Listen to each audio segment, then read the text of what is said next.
community at London Web. Now, last month we had a talk by Richard Millington. Um, he's he's actually one of the world-renowned community guys.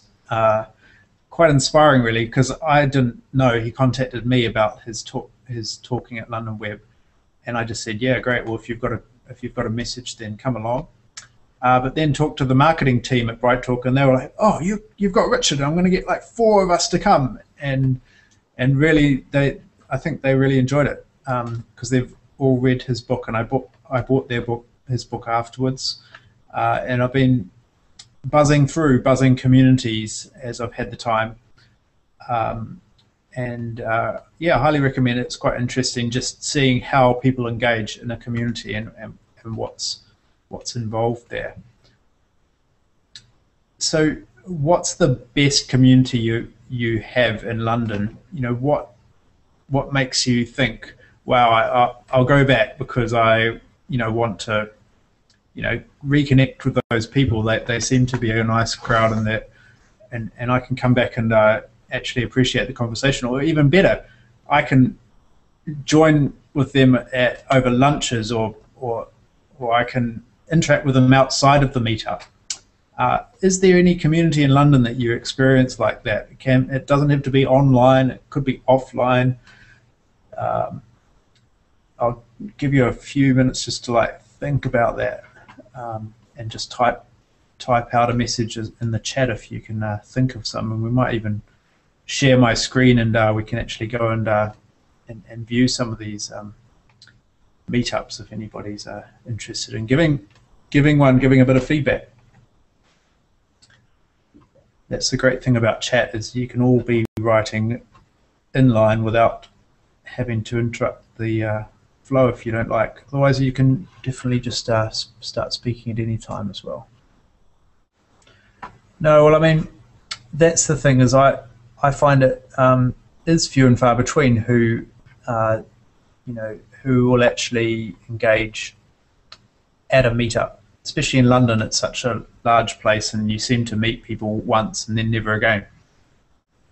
So lately, there's been some changes in the way that people interact online. The closures recently of the large Symphony community's mailing list, it's an email list. They decided that their community was better served on github.com, just because they're all developers. Stack Overflow answer and ask questions, same as Cure. Are these replacements for the original forums, the BB, forums where you would, trawl through, screeds and screeds of messages, trying to sort out the actual conversation from the potential spam in the site? What makes people come back? Is it email? It seems to me that the time that I announce the meetups is online on the email is the time which people reply, and they don't reply, they just come in RSVP. So that's definitely a lot more than just the standard notifications on Facebook or Twitter. I Twitter out every time I release a new meetup, but I think I just get this feeling that it's the emails that get people clicking the links and coming through an RSVP. So email hasn't gone away, even though these social networks are around. And it's also a case of, is online better, more convenient, less interactive? I think that in a way, having a chat window like this where we can bring up another tab, we could be working on something else, we could listen to multiple things. Well, that's kind of, in a way, it's nice that we can, go to somebody's LinkedIn profile, go to their Twitter feed, and just see what they're all about.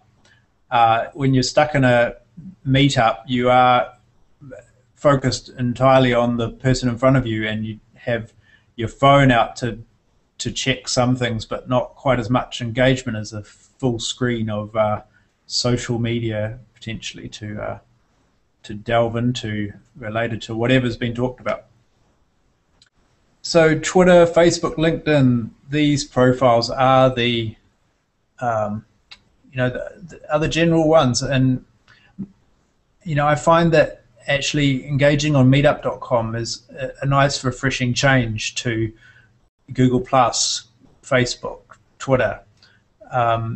It is another dimension. It means we are going to be seeing each other potentially, and it does add the expectation that what you're going to watch is going to be a lot more interactive than just another tweet or another message coming up and this being from all over the world, not being able to really grasp if it's going to be related to you or not. So one interesting thing that I saw, I've just been to South by Southwest and saw that they were using QR codes for their post-conference catch-ups. These things just basically had an ID in there, but if you had your profiles and you had some way of storing these that associated these profiles with your Meetup account, it could be a lot more engaging. It could allow you to work with these people afterwards to know a little bit more about them and just be able to remember that you met them face to face, as opposed to a myriad of business cards that you forget about. And the thoughts of being overwhelmed in a social network setting, getting too many Facebook follows or too many Twitter messages that come down all the time.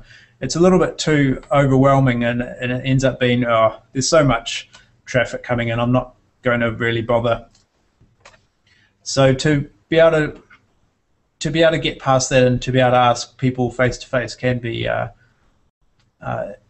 nicer way than being a bit overwhelmed.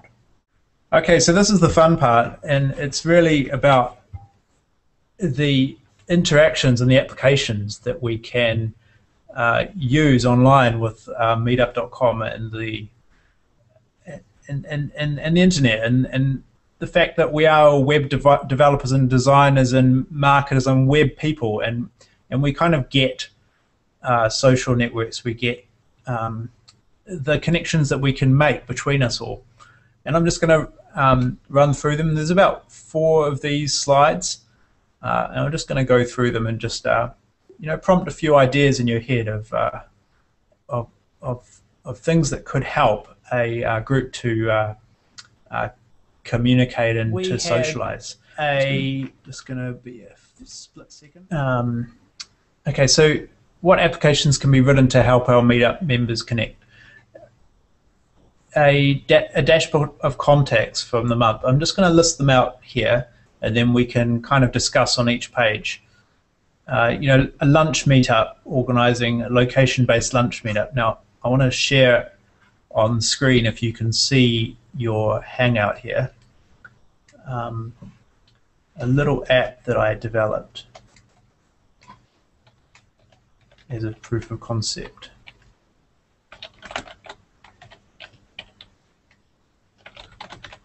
And it's very basic, it doesn't show much. And if I can share my screen share, and avoid all the developer windows I have open at the moment. Okay, so that's a bit weird. So you should be able to see that. Yep, you could. So here I can connect to Foursquare, and the idea being that the problem with Foursquare is you end up at a certain place and you're checking in, and then by the time that anybody gets the check-in, you're out of there. You've moved on, you've gone back to the office, or you haven't given them enough time to respond, because especially at South by Southwest, I found I was wait a second. I just ended up following people around that were moving too fast. So I made this little app. And I'm just going to try it again with this. Oh, okay, so this asks to use your location, and you can allow it, and it'll just work out where you are. And here's where I am, and I can zoom in on the map, and here's all the places around me. You can see I'm in St. Paul's area. And say I wanted to go to one of these. Now usually you'd be able to click these, but I'm just going to say, okay, so I know that the has is right under me. And I'm going to just say that you know, I'm going to be there in 20 minutes because I've got 20 minutes to kill before I'm going to have walked there, have done the rest of my work.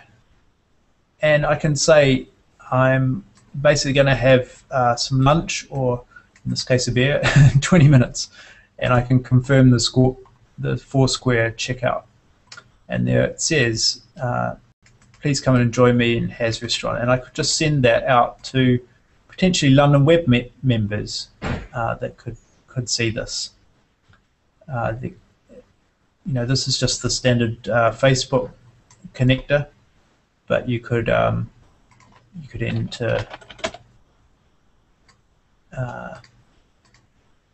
you know, a message, come and join me. And that's just going to send them this particular page, and they'll be able to see exactly where I'm going to be at that time. Okay, so moving on with the slides.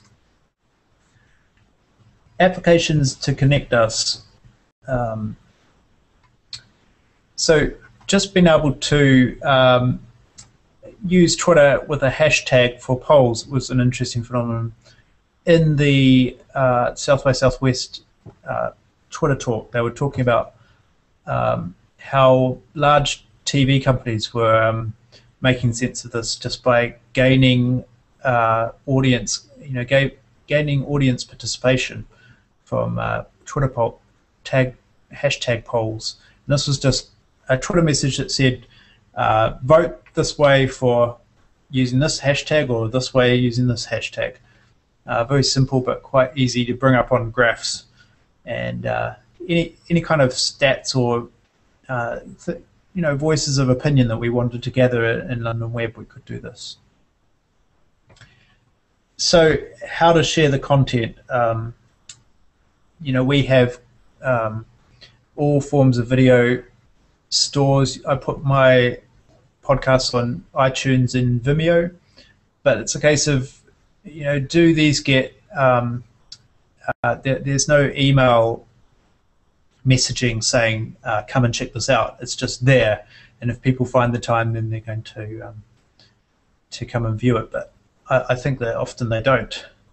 So location aware lunch check-ins via Foursquare, I touched on that, but the other things like the lesser known websites, you know, I use delicious.com and I have for many years, and I've got a big stack of websites that I bookmarked over years, but unfortunately I've never bothered to connect that with anybody else, and so they just sit there for my own interest, and I can view my history, but I'm not going to really bother to you know, mash that up anywhere apart from my own homepage.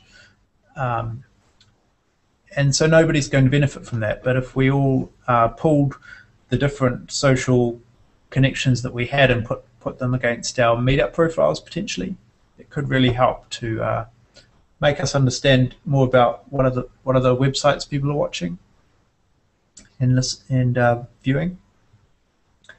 So Twitter lists, LinkedIn groups, Facebook groups, you know, all of these are, you know, potentially a lot of time working out and adding members on each one of these, and I've generally not you know, bothered too much. But you know, the idea is that, you know, as a group, each of these could be palmed out to different people that would maintain them and bring them all back into the fold, because people have different ways that they interact, whether they use, Google Plus, LinkedIn, or Facebook or Twitter is the question. And if they're not on one of them, then then that's a conversation that they're missing out on.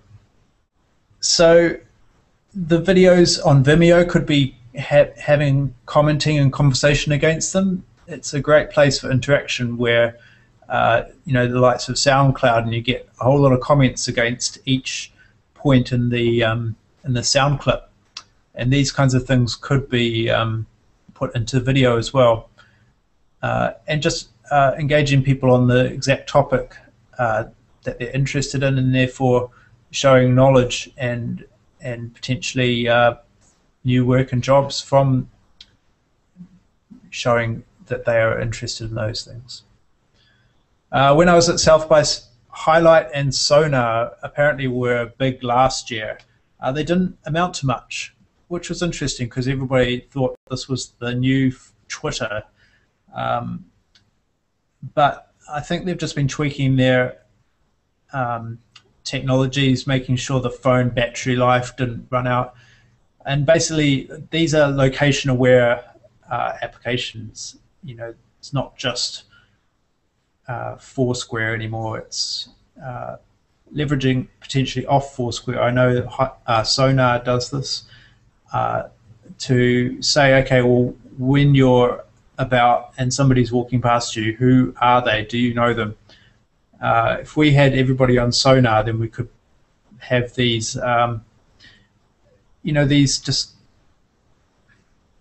times that we they have a name for it, serendipity, that would often happen at South by because people were just in the same areas, and therefore and also in the same jobs, and able to connect it at these levels. Okay, so the last slide, I believe, or the full slide about applications to connect us. Grouping members based on interests.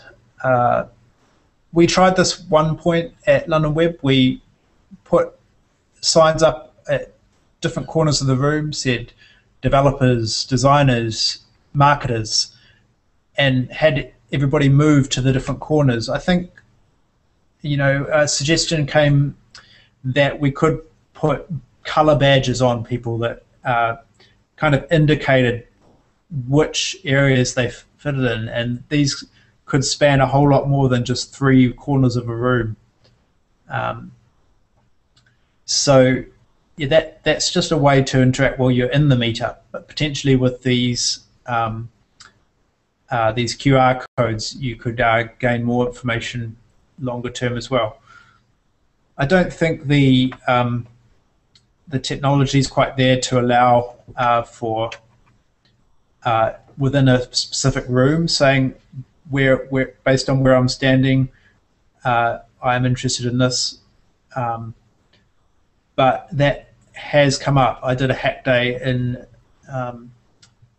Austin that was all around making sure that when people passed through a certain gated area, they called it a geofence. They would end up getting a notification or an event. And one example was I go to an airport and I arrive at the airport and it messages my mum saying I'm safe at the airport. I go through security, messages my mum saying, I haven't got any drugs on me. It messages me when I take off and when I land. It messages my mum about everything. That was quite an interesting hack there. So geofencing is going to come into play. How it's working in a community setting would be interesting to find out. Okay, so when you're certified in a certain way, or if you have certain skills, I did this site that basically mapped people's skill levels against technologies, and unfortunately my database crashed and I lost all the data, but I'm going to show you this now. It's a basic skills aggregator. So I'll just move through to screen share again, getting more familiar with this now. So I used the Meetup API so I could pull the credentials off Meetup itself. And then basically you come into the page and you can say what your technology or skill is. And I might say JavaScript. And submit that. And say, okay, I'm kind of medium range on that. Use the basics often. And I will allow people to contact me because, hey, I want to learn more. And the people are 0 there, but when I save that, it will be 1. And if somebody else comes in and puts a skill against that area, then it will change to 2 if there's many people. So you can end up going, okay, give me all the people that are skilled in Symfony. And there they are. The idea was that they could say thanks with PayPal and be able to actually just micro pay for the minutes that they were being helped with over Skype as well. This is another dimension. So hopefully that worked. Might not have done the screen share properly, but I'm sure you got the idea. I'll just screen share that shot just in case. There we go. I think I didn't quite get it. So that there, I hope you can see that properly. Maybe it's easier if I show it in a smaller window. And that's the drill down for the different skills and to be able to see what you are good at and the different people in the group that are good at different things. Now that started to get some population. I think it was because it didn't have the email feedback, it was the same old, nobody would come back to it because everybody forgot about it after thinking it was a new and cool thing. Okay, the applications to connect us relating to localized group meetups. Now, it's not all about London Web, it's about meetups that are local to you. You know, if you live outside of London, it's sometimes a hassle to be in London when you're late at night. So, you know, if we could connect people on a more localized nature, that would really help to, you know, keep people connected in their local areas.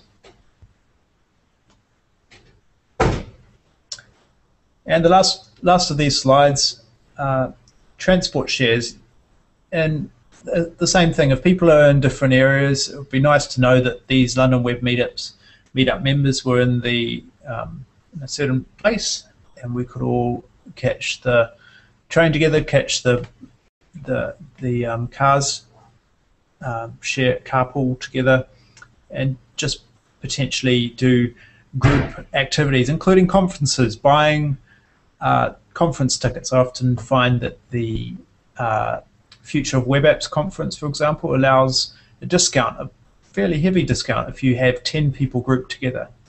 And these things could be organized if we had the appropriate channel and everybody knew about them. And the same thing for discounts for group members on for groups of members on events. And what else? Open to any feedback or ideas about what else there is about there. Okay, so just a few more slides here. So the meetups that draw people in, they seem to be content related. Everybody seems to want to come to a talk, and that's fine. I find that it connects people on a certain channel if they're interested in marketing, if they're interested in web development. All of the developers will come at a certain talk, and all the marketers at another talk. So that's fine, but just the fact that they're all there for that same talk means that they've got potentially common interests and common skill sets that could be leveraged off each other. So being smarter about who you're meeting on the night, it's nothing worse than having to be stuck into a conversation with somebody that you really don't connect with in any way, and you're not finding anything in common, where you could be talking to the person right beside them who happens to be in the exact same area that you're talking. And I talked about dividing the room up, so I won't go back there. And crowdfunding. So the thing about our busy developer lives, and the interesting thing about crowdfunding is, we're all busy. We all potentially have, money to spare if it was to help our career, and if it was to actually give us a reward back. And crowdfunding's generally been used for product development, where, you've got a product that everybody wants and they all pitch in a certain amount of money. But why can't it be for apps as well? Any of these interactions could result in a large payout of a new customer, a new co-producer of a startup, examples.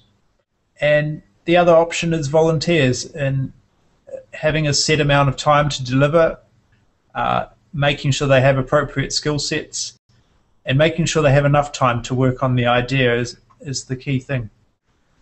And collaborating on web projects is the outcome. What is the best platform? I've used GitHub quite a lot, being an open source. It allows us to comment, push requests, collaborate quite well.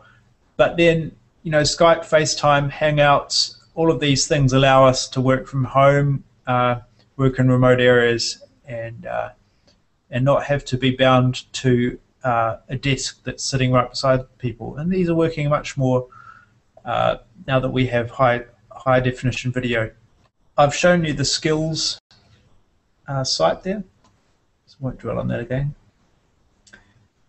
And the virtual meetings, just finding speakers, making a monthly event. It's worked really well over the last 3 years, but it's nice to get feedback when I do of people offering to bring in a speaker that they know, introduce me to somebody that might be interesting for others. Even if it's on a project basis, hey, I've done something cool, I want to show it off. Those have been really fun nights. Preparing ideas for collaboration, app development, community projects, meetup venues, and member profiling. All ideas for either apps or for enhancing meetups. Okay, and that leads me to the coolest slideshow screen that I saw. The babies collaborating, obviously making mischief.